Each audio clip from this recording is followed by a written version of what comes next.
Bonjour, voici le podcast pour comprendre et maîtriser l'assurance vie, proposé par MMA.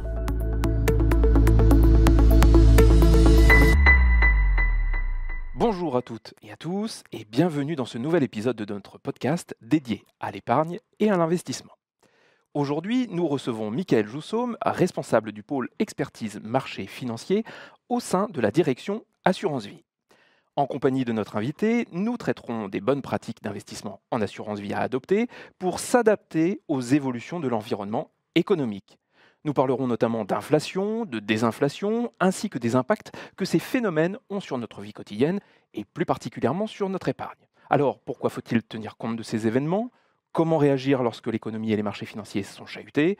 Pour répondre à toutes ces questions, nous accueillons Michael Joussaume. Bonjour Michael. Bonjour Fabrice. Dans cette première partie dans laquelle nous allons nous intéresser à l'inflation, je vous demanderai de nous expliquer simplement ce qu'est l'inflation et comment cela se traduit dans la vie de tous les jours. Compte tenu de la période actuelle, je pense que tout le monde a maintenant entendu parler de l'inflation. Nous n'entrerons donc pas dans une longue définition, disons simplement que l'inflation se traduit par une augmentation généralisée des prix. Globalement, l'inflation représente donc une perte du pouvoir d'achat, dont l'effet est très concret pour le consommateur qui voit les prix augmenter.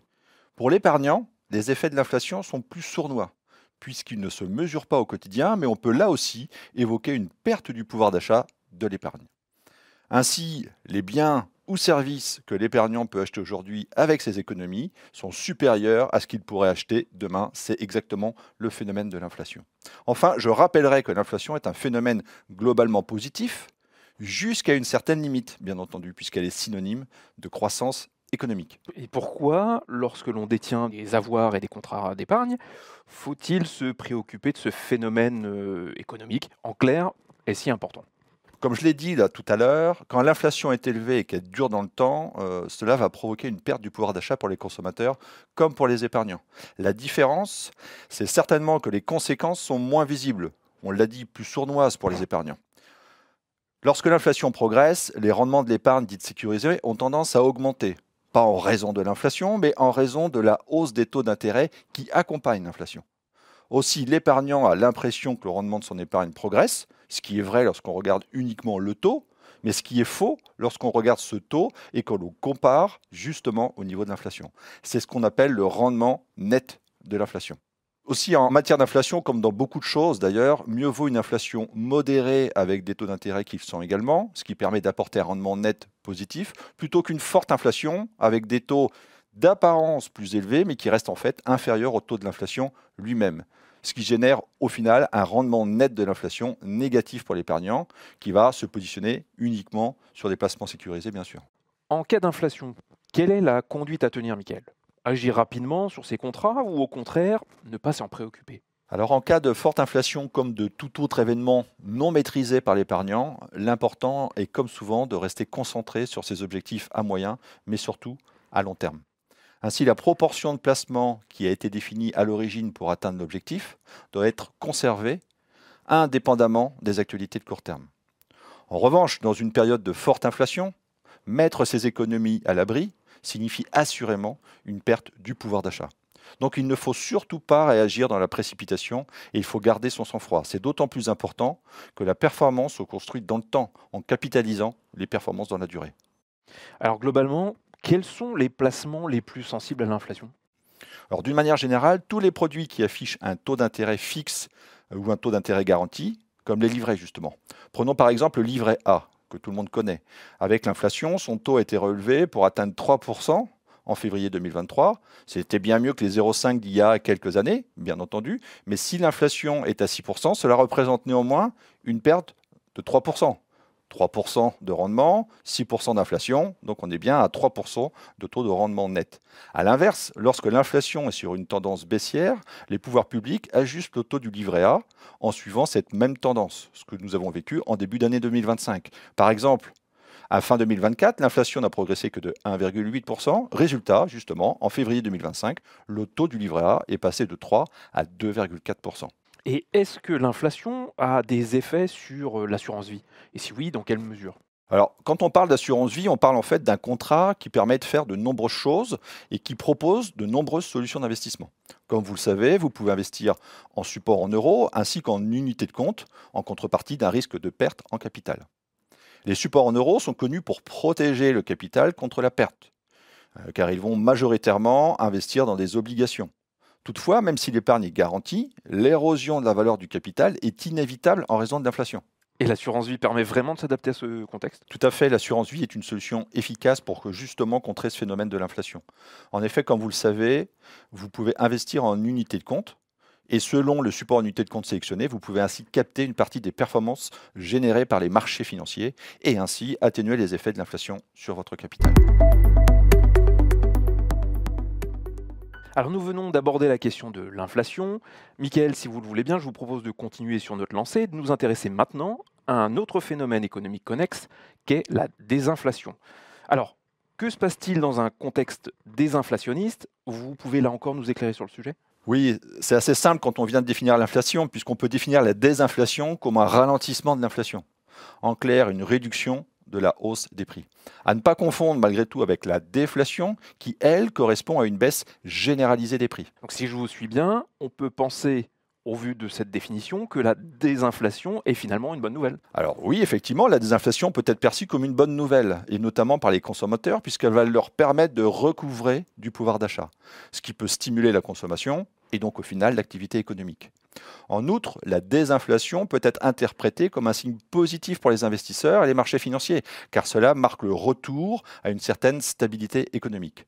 Autre élément, les entreprises peuvent à nouveau se projeter et se remettre à investir. Bon, attention toutefois, hein, comme pour l'inflation, une désinflation trop forte peut être néfaste puisqu'elle peut conduire à la déflation. Avec une forte baisse des prix, les consommateurs deviennent alors généralement attentistes et reportent leurs achats dans l'espoir d'obtenir des prix encore plus bas dans le futur.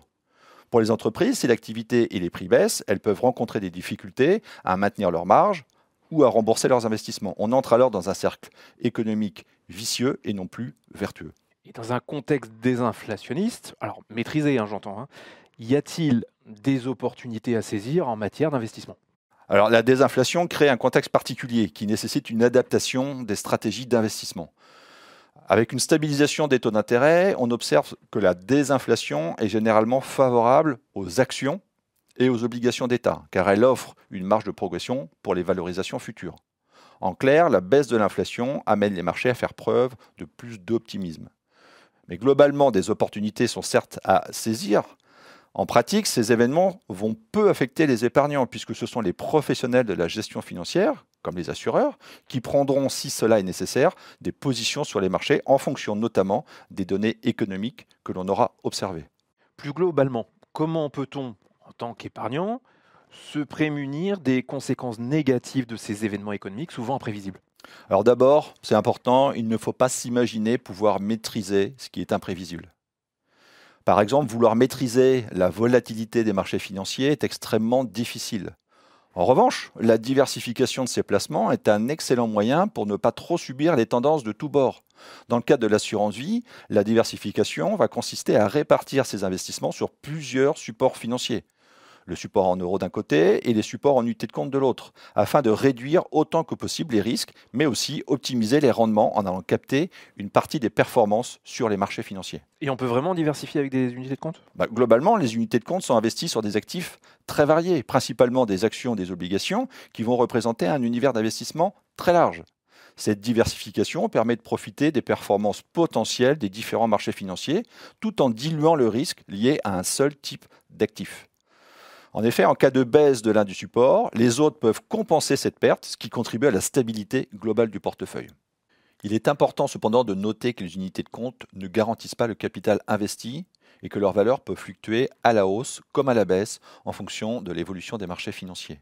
Il est donc crucial pour l'investisseur de bien définir son profil de risque et ses objectifs avant de choisir ses supports d'investissement. La diversification en unité de compte est une stratégie de gestion active qui nécessite un suivi régulier et des ajustements en fonction des conditions de marché et des objectifs personnels de l'investisseur. Ce suivi peut être fait en lien avec son conseiller financier. Michael, un dernier conseil à donner à nos auditeurs? Oui, bien sûr, je leur conseillerais encore et toujours de garder leur sang-froid en période chahutée. Pourquoi? Tout simplement parce que les marchés financiers sont par nature volatiles et peuvent subir des fluctuations importantes à court terme. Réagir de façon impulsive aux mouvements de marché peut conduire à des décisions hâtives, telles que vendre à perte ou acheter à des prix élevés, ce qui peut nuire à votre stratégie à moyen et long terme. En d'autres termes, vous êtes en train de nous dire qu'il faut être patient. Oui, il est crucial de se rappeler que l'investissement est une stratégie à long terme. Les périodes de turbulence peuvent offrir des opportunités d'achat et des prix attractifs pour ceux qui savent rester calmes et rationnels. De plus, une approche disciplinée basée sur des investissements réguliers dans la durée permet de traverser les phases de volatilité avec plus de sérénité. En gardant son sang-froid, l'investisseur peut éviter les pièges émotionnels et se concentrer sur ses objectifs à long terme. Il est également utile de se référer à un conseiller financier pour obtenir des conseils personnalisés et donc adaptés à sa situation particulière. En conclusion, la patience et la discipline sont des qualités indispensables pour naviguer avec succès dans les eaux parfois agitées des marchés financiers. Très juste. Voilà qui conclut notre épisode sur les bonnes pratiques d'investissement en assurance vie. Mickaël, merci pour votre éclairage sur le sujet. Quant à moi, je vous donne rendez-vous prochainement pour un nouvel épisode de notre podcast.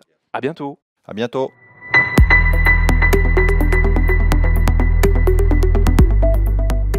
Ce podcast est produit par la direction Assurance Vie et les Éco-Publishing pour MMA.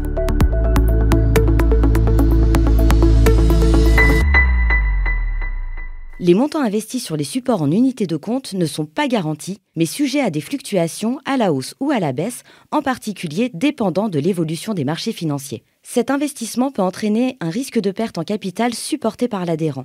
Les performances passées ne préjugent pas du niveau des performances futures.